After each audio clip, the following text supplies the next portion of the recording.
JS Printing Solution Limited is a company manufacturing printers and scanners. The management of this company is known for speedy and promote delivery of the orders. As the result, the market share of this company is growing. The company grabbed a new project to supply 1,500 printers to Upraise Bank Limited for the various branches within the 2 weeks. Okay, the production manager Ashok made one of his efficient subordinate Deepak the in charge of the project and also give him the right to command the workers in order to meet the target. Acha, responsibility authority दोनों दे दी. Now Ashok could use his time on high priority areas. He felt that this will also give an opportunity to Deepak to gain experience of himself for a higher position. On getting the charge, the Deepak was very happy. His confidence level increased and he was encouraged to do his best to fulfill the responsibility. Considering his responsibility, Ashok kept a track of the completion of the work with Deepak and provide him the needed guidelines to reach the target on time. Reach आना था. Okay. तो पहला question आपको identify the concept of management used by Ashok to ensure accomplishment of new target. Functional structure, divisional structure, delegation या decentralisation. 3 2 1 go. 30 second for the poll. हाँ, जब तक मैं चाहता था यही हो जाए, सब लोग आ जाए, तब तक हमारे केस स्टडी की प्रैक्टिस हो जाएगी.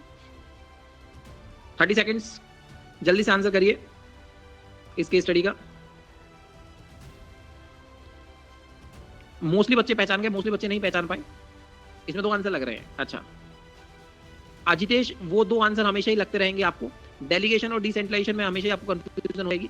उसका डिफरेंस ये है कि जब मैनेजर अपने सबऑर्डिनेट को बस पावर दे काम करने की, वो डेलीगेशन होता है. मैनेजर पूरी ऑर्गेनाइजेशन में एक साथ पावर दे तो वो डिसेंट्रलाइजेशन होता है.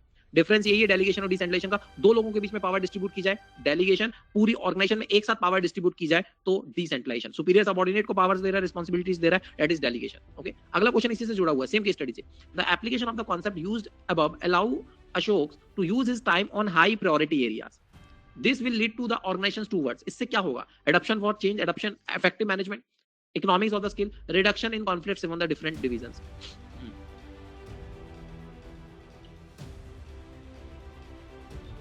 डिसेंट्रलाइजेशन फॉर्मली पावर बांटते हैं, हाँ, और पूरी ऑर्गेनाइजेशन में बांटते हैं, और ये पॉलिसी होती है. प्रीवियस स्लाइड देखना चाहते हो, एक बार फिर से देख लीजिए प्रीवियस स्लाइड को. हो गया? यहां पर क्वेश्चन आपके सामने है. ये जो लाइन लिखी है, इस कॉन्सेप्ट को अलाउ करने से वो अपने टाइम को हाई प्रायोरिटी एरिया में दे सकता है. तो आपको बताना है इससे क्या होगा. चेंज आ पाएगा, इफेक्टिव मैनेजमेंट होगा, इकोनॉमीज ऑफ द स्केल होगा, जहां कॉन्फ्लिक्ट्स कम होंगे. 3 2 1 गो. यहाँ पर मैनेजमेंट अच्छा होगा. अगर वो हाई प्रायोरिटी एरियाज पे अगर ना टाइम दे पाएगा, इसका मतलब ये मैनेजमेंट को इफेक्टिवली कर पाएगा. आगे चलते हैं. On getting the charge, Deepak was very happy. His confidence level increases and he was encouraged to do his best to fulfil the responsibility given to him.